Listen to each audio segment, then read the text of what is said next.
Salut tout le monde, ici Azael pour une nouvelle vidéo sur Kill Team et ce coup-ci c'est pour vous présenter la Killzone Sector Minitorum sortie samedi dernier en même temps que la boîte sur les tyrannides. Alors qu'est-ce que c'est une Killzone? C'est tout simplement une boîte qui va vous donner l'intégralité d'une table avec son plateau et tous les éléments de décor qu'il vous faut. En plus de ça, on va y trouver quelques règles supplémentaires et des scénarios, mais on va découvrir tout ça ensemble.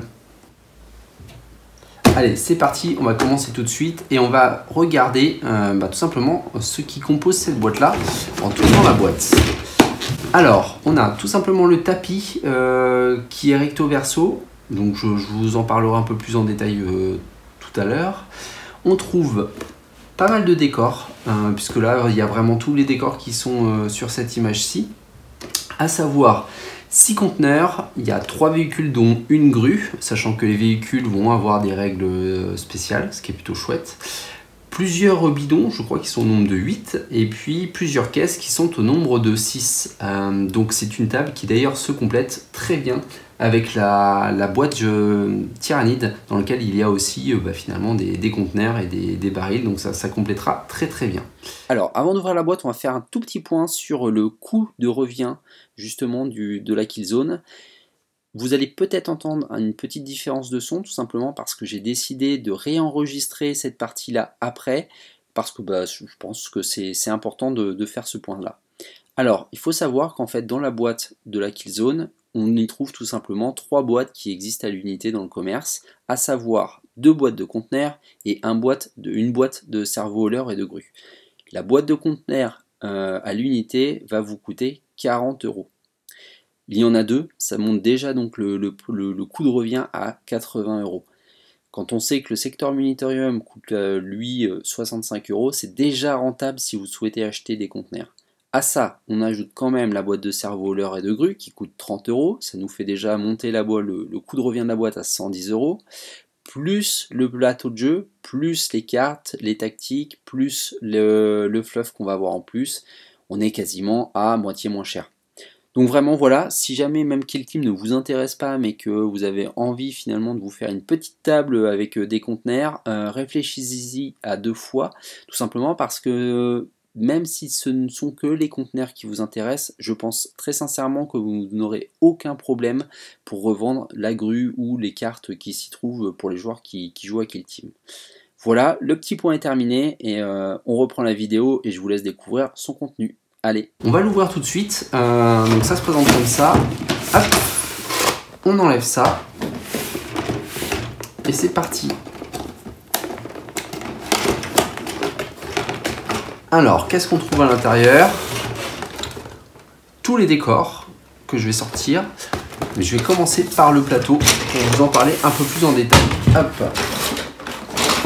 Étant donné qu'il est très grand, je pense que je lui ferai des screens pour que vous puissiez voir. Alors déjà, en fait, premier élément, je ne sais pas si vous avez vu la manière dont je l'ai déplié. Ça a la même taille que le plateau d'origine, cependant, une fois plié, il est plus petit tout simplement parce qu'en fait, il est en 6 parties. Et ça, c'est plutôt chouette. Hop, hop, hop. Je vous disais en 6 parties, mais en réalité, en 8 parties au total. Je vous dis des bêtises. Alors, la bonne nouvelle, c'est que, comme vous pouvez le voir là à l'écran, on a une face qui est identique à celle de la boîte de base. Et ça, c'est plutôt sympa. Je ne m'y attendais pas et je trouve ça cool puisque comme ça, on va pouvoir étendre notre table de jeu et donc jouer à 3 ou 4 personnes de manière plus simple. Donc si vous avez la boîte de base, vous achetez une boîte supplémentaire. Et puis voilà, tout de suite vous avez une table de jeu qui est plutôt grande et qui commence d'ailleurs à pouvoir jouer à 40K. Et bien entendu, l'autre côté, tac, qui pour le coup est du thème, hop, qui est du thème vraiment Sector Minitorum pour le coup. Voilà. La qualité d'impression est la même que celle de la boîte de base, donc c'est plutôt très bien. C'est pas de l'impression 3D, donc il n'y a pas de relief, mais la qualité est là. Donc plutôt chouette, vraiment très sympa. Et surtout, encore une fois, ça prend beaucoup moins de place que la table d'origine, puisque du coup elle s'allait en 8 parties, et ça c'est chouette. Pour la transporter, c'est beaucoup plus pratique. Ensuite, on va attaquer les décors. Alors, tout comme la boîte de Tyrannide, les décors sont colorés en marron. Voilà. Donc, on a une plaque complète qui est pour la grue. Ensuite, on va avoir plusieurs fois les mêmes plaques pour l'intégralité de nos conteneurs. Alors, à savoir qu'une plaque, ça permet de monter, si je m'abuse, 3 bidons et 2 caisses de munitions à chaque fois. Donc, tout ça pour résumer, une plaque comme ça, c'est un conteneur, 3 bidons, 2 caisses de munitions. On en a 1, 2, 3, 4, 5 et 6. Voilà, c'est les 6 identiques, ce qui nous permet d'avoir effectivement la totalité.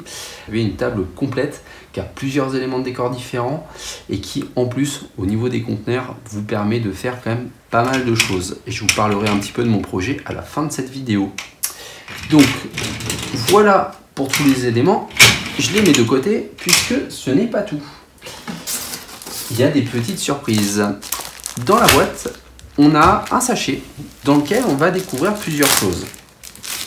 Je vais commencer, pas forcément dans l'ordre d'ouverture, je vais commencer par ceci, qui est le manuel tout simplement pour pouvoir construire l'intégralité des décors.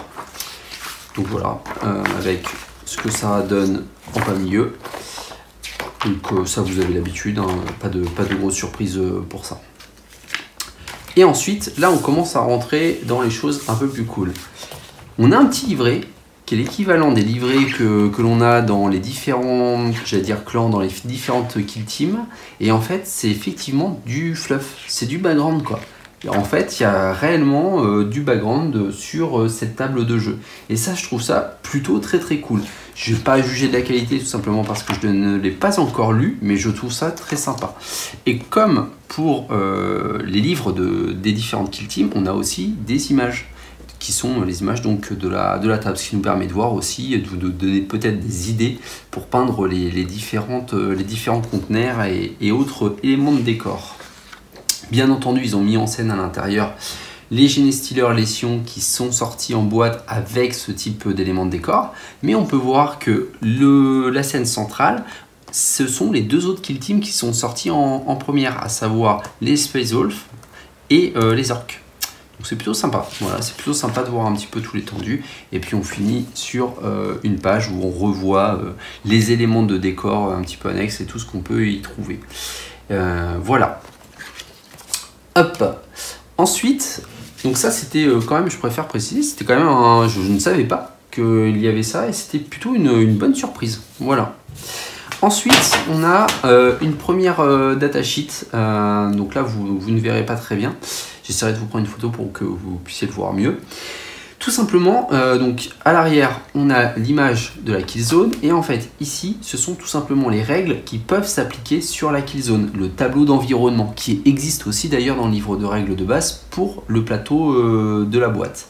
Donc peut-être un des 6 pour savoir si on applique ou non une règle à la kill zone. Vous pouvez vous mettre d'accord avec votre adversaire pour soit le tirer aléatoirement, soit pas les utiliser, soit en utiliser un spécifique. Donc voilà pour les effets. Comme dit, c'est plutôt sympa. Pour être honnête, je n'ai pas encore fait de partie en utilisant ces règles-là. Mais par contre, je trouve que pour des parties un peu plus scénarisées, c'est toujours assez sympathique. On va passer maintenant au scénario. Alors, il y a 4 scénarios au total, 2 enjeux égal, 2 enjeux narratifs. Hop, on va commencer tout de suite par les jeux narratifs. Comme d'habitude, si vous tournez à l'arrière, vous allez pouvoir trouver 2 tactiques et le champ de bataille avec les zones de déploiement. Et comme d'habitude, les parties narratives ne sont prévues que pour du 1 contre 1. Voilà. Ici, en réalité, on a donc la première qui s'appelle Passager clandestin, qui a pour condition de victoire, à la fin de la bataille, l'attaquant marque 1 point de victoire pour chacune de ses figurines qui a réussi à se glisser dans un conteneur blindé du Minitorum. Et le défenseur marque 1 point de victoire pour chaque figurine de l'attaquant secoué ou hors de combat. Le joueur ayant marqué le plus de points de victoire est déclaré vainqueur. Si les joueurs en ont marqué autant, le défenseur est déclaré vainqueur.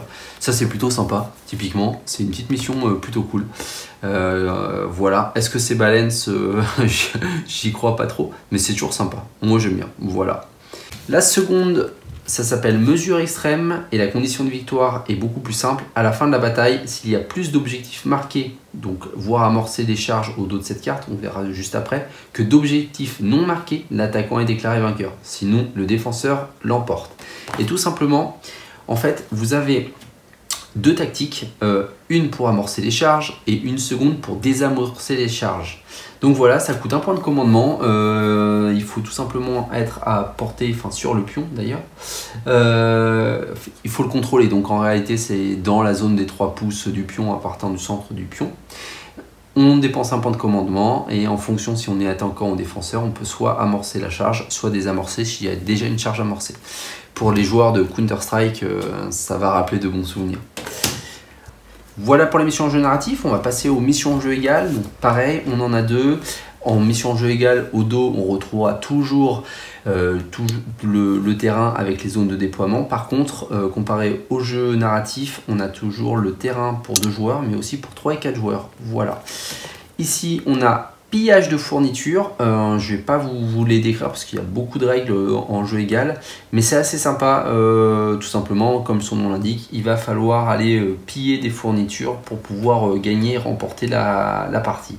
Donc plutôt sympa, voilà. Et ensuite, et enfin, feu à volonté.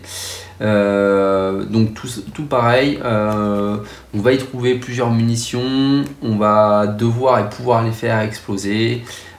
Et voilà, je ne vais pas trop rentrer dans les détails, mais je vous les mettrai de toute manière. D'ailleurs, vous devez les voir déjà quand cette vidéo là sortira en gros plan. Donc voilà, vous aurez l'occasion de faire pause et de regarder en détail le contenu. Ensuite, et ça, c'était encore moins attendu, on a en fait des cartes. Qu'est-ce qu'on va trouver dans ces cartes-là? Eh bien, c'est tout simplement des tactiques. C'est des tactiques qui sont spécifiques pour le secteur Munitorum. Et par contre, c'est séparé en deux tas. Le premier, ça va être des tactiques qu'on va pouvoir utiliser, comme les tactiques classiques, peu importe l'armée, peu importe le rôle, sur le secteur.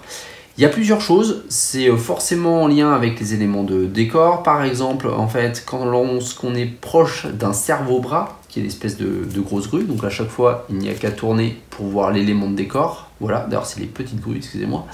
Donc, quand on est proche de ça, eh bien, on peut activer une tactique qui coûte que 1 point de commandement et qui va nous permettre tout simplement de prendre le contrôle du cerveau-bras pour attaquer. Il faut savoir quand même que c'est force 8, PA-2 et ça fait dégâts D3 damage, donc c'est plutôt très cool quoi.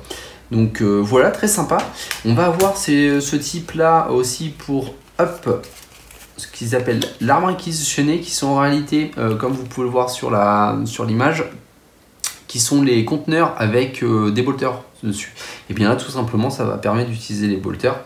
D'ailleurs je ne sais pas si c'est vraiment des bolters au passage. Si, c'est ça, Bolter Storm, qui sont tir rapide 2, force 4 et dégâts 1. Donc c'est plutôt sympa ces petites tactiques-là. Ça aussi, ça coûte 1 point de commandement. Ensuite, on commence à avoir, je vais prendre celle-ci avant. Donc là, on a comment jouer finalement avec les caisses de munitions. C'est toujours une tactique qui coûte 1 point de commandement. Et tout simplement, en fait, lorsque vous êtes à 1 pouce des caisses du Munitorum, vous avez le droit d'ajouter 1 à la caractéristique d'attaque d'une de vos armes, et ce jusqu'à la fin de la phase. Ensuite, ici, c'est bidon, mais aussi caisse. Ça s'appelle matière dangereuse.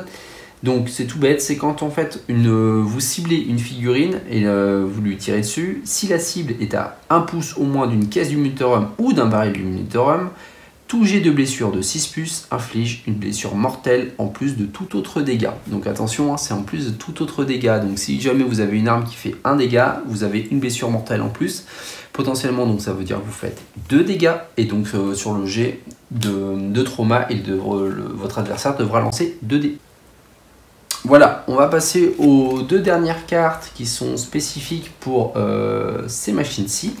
La première, ça va être piloter la servomotrice et tout simplement, pour 1 point de commandement, vous allez pouvoir la déplacer sur le terrain. Donc vous allez faire 6 pouces de mouvement, mais par contre, vous la déplacez où vous le souhaitez. C'est carrément classe, c'est vraiment super cool ça, c'est une super idée, j'adore. Ça permet de faire bouger en réalité les éléments de décor sur le terrain. Et je vais vous montrer ça. est-ce qu'on peut le voir ici? Ça serait pas mal. Hop. Non, on ne le voit pas. En réalité, il y a un des conteneurs qui peut se trouver sur des espèces de rails et qui peut donc être tracté par une de ces machines-là. Et ça veut dire que c'est super sympa. Alors après, encore une fois, mettez-vous d'accord avec votre adversaire, mais ça veut dire qu'en utilisant le pilotage de cette machine, vous tractez tout un conteneur. Et du coup, vous faites vraiment bouger et vous faites évoluer les éléments de décor de votre terrain de jeu. Enfin, c'est cloué au sol. Donc ça, c'est 2 points de commandement. En gros, il faut utiliser cette tactique au début de la phase de morale. Si jamais on a une figurine de notre kill team qui n'est pas secouée et qui n'est pas à 1 pouce d'un ennemi, il faut aussi se trouver donc à 1 pouce de l'une de ces machines-là pour pouvoir utiliser cette tactique. Ensuite, si de coup on répond à ces critères, on a le droit de choisir une figurine ennemie secouée à 1 pouce de la servomotrice galvanique, donc celle-ci. Jusqu'à la fin de la phase, la figurine ennemie ne peut pas réussir de test de sang-froid sur uniquement donc un 1, puisque un 1 est toujours une réussite. Cette tactique ne peut être utilisée plus d'une fois sur la même servomotrice galvanique à la même phase. Bon, pourquoi pas. Maintenant, il y a beaucoup de critères pour que ce soit utilisable, puisque faut que vous ne soyez pas secoué, il faut pas que vous soyez à 1 pouce d'un ennemi, mais en même temps, il faut être à 1 pouce de cette machine-là et qu'il y ait un ennemi qui soit à 1 pouce aussi de cette machine-là qui va devoir faire un test. Enfin, honnêtement. Alors après, on en a 6 autres. 6 autres tactiques, et ces tactiques-là, c'est là un peu la grosse surprise. Alors déjà, je ne m'attendais pas personnellement à trouver autant de tactiques dans une boîte comme ça. Et ces tactiques-là sont très particulières parce qu'elles sont liées au rôle. C'est-à-dire que vous allez avoir, par exemple, celle-ci, c'est une tactique de médic de niveau 2. Celle-ci, c'est une tactique de médic de niveau 1. Et ainsi de suite. Donc voilà, c'est principalement pour les rôles de niveau 1 ou 2. Bien entendu, il n'y en a pas pour tous les rôles. On en a 2 pour le médic, on en a 2 pour l'appui lourd, on en a 1 pour la communication, uniquement de niveau 2, et on en a 1 pour la démolition de niveau 1. Petite particularité aussi, j'étais assez surpris, puisque la tactique de médic niveau 2 coûte 3 points de commandement à utiliser. En fait, ça fait tout simplement... il faut l'utiliser au dernier round dans une mission de campagne uniquement. Et après avoir jeté le dé pour savoir si tout simplement la bataille se termine ou pas, les figurines de notre kill team qui ont une ou plusieurs blessures légères ne seront plus hors de combat que sur un 5+ au lieu d'un 4+. Donc ça, c'est plutôt cool. Et sinon, elles s'en sortent vraiment indemnes. Donc ça, c'est vraiment plutôt cool. C'est très lié tout simplement aux missions narratives, même je dirais presque aux campagnes. Mais c'est sympa, voilà, c'est toujours sympa. J'ai bien aimé aussi la médic de niveau 1. Donc ça, en fait, c'est vous l'utilisez au début de notre tour à la phase de morale. Donc à notre tour à la phase de morale, au début de la phase de morale. On jette un D6 pour chacune de nos figurines de notre kill team à 3 pouces d'un spécialiste médic.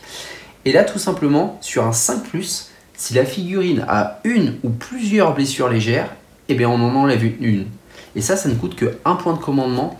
C'est pas une tactique spécialisée mission narrative. Par contre, c'est une tactique spécialisée secteur Minitorum. Donc c'est plutôt sympa. Voilà, enfin ça, typiquement, je trouve ça assez fort et ça renforce l'impact des rôles dans le jeu. Donc je vais pas tous vous les détailler. Normalement vous avez pu en voir passer quelques-unes de toute manière, mais voilà, c'est plutôt sympa. Je vais vous en lire une petite dernière quand même.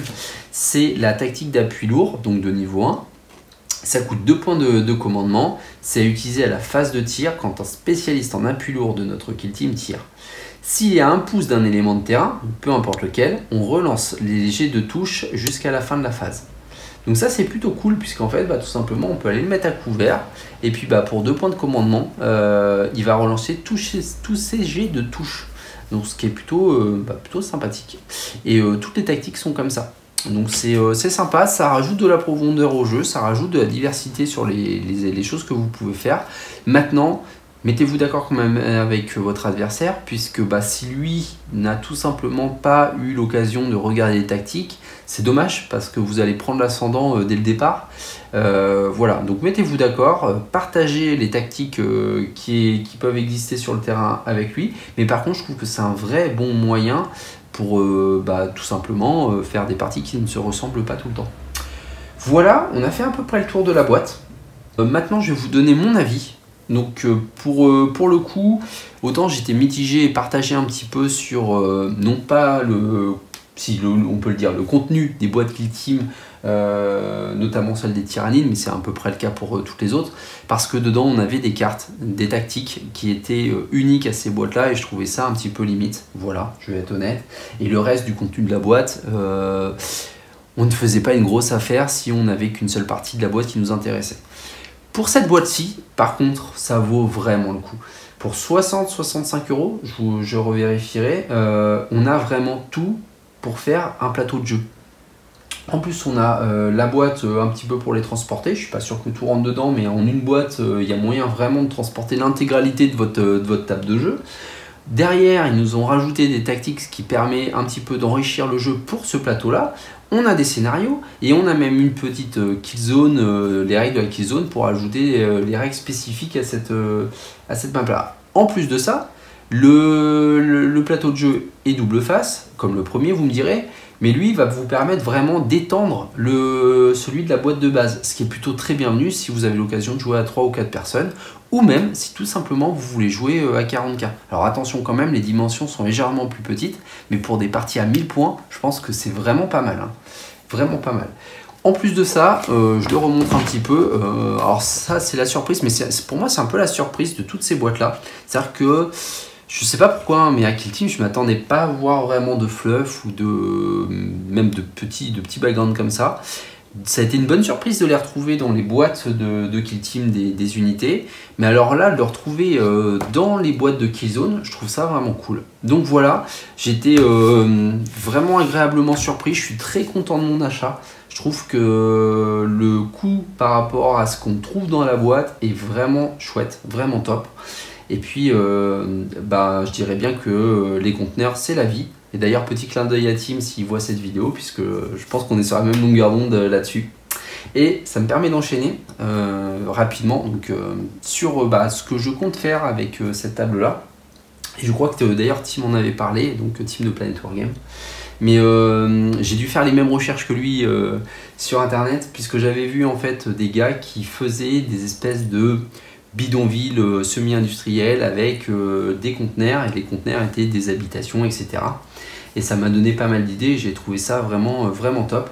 Et je pense que je vais essayer de me faire une table comme ça, en commençant petit, c'est-à-dire que je vais prendre un conteneur, et puis je vais le customiser pour que ça devienne une baraque, pour que ça devienne un shop, etc. etc.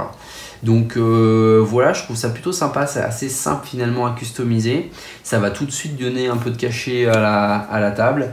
Et puis voilà, je vous donnerai un peu plus de détails sur l'histoire, puisque l'histoire de cette table-là va se trouver dans la pré-campagne de Planet Wargame, donc dans le secteur Venexian. Mais je vous donnerai plus de détails, ça ne sera pas sur une vidéo, ça sera sûrement sur un article sur mon blog. Mais j'y reviendrai un peu plus en détail. J'espère en tous les cas que ça vous a donné envie peut-être de vous lancer dans l'achat, parce que encore une fois je trouve que c'est vraiment très cool, que ce soit pour Kill Team ou pour 40K. Vous ne serez pas déçus. En tous les cas, moi je ne l'ai pas été, je trouve ça vraiment très chouette. Si jamais vous achetez ça en plus pour 40K, n'hésitez pas à essayer de revendre vos cartes. D'ailleurs, n'hésitez pas à passer sur Planet Wargame pour la revente, mais typiquement ces cartes là, si ça vous intéresse pas, je pense qu'il y a des joueurs de Kill Team pour lesquels ça pourrait tout simplement intéresser, puisque même si c'est fait pour le secteur Munitorum, il y a plein de trucs qu'on peut adapter sur nos tables perso sans aucun problème, encore une fois, tant qu'on est en raccord avec notre adversaire. Comme d'habitude, n'hésitez pas à vous inscrire à ma page Facebook ou à passer sur mon blog, je mettrai les liens en commentaire. Je rajouterai le lien d'ailleurs pour Planet Wargame si jamais vous avez des figurines, des bits ou des cartes à vendre, n'hésitez pas à passer dessus. Et je n'ai pas d'action dessus. C'est vraiment parce que je trouve ça chouette et je trouve la démarche très utile. Je vous dis à très bientôt. Il restera une vidéo dans la série de 3. Ça sera plutôt spécifique aux tyrannides sur vraiment moi les premiers tests que j'ai fait, ce que je trouve fort ou pas fort pour Kill Team, les choses que j'ai pu faire, les match-up que j'ai eu. Voilà, vraiment un retour un peu plus précis. Donc si vous voulez avoir une vision un peu plus globale, peut-être que cette vidéo là ne vous intéressera pas.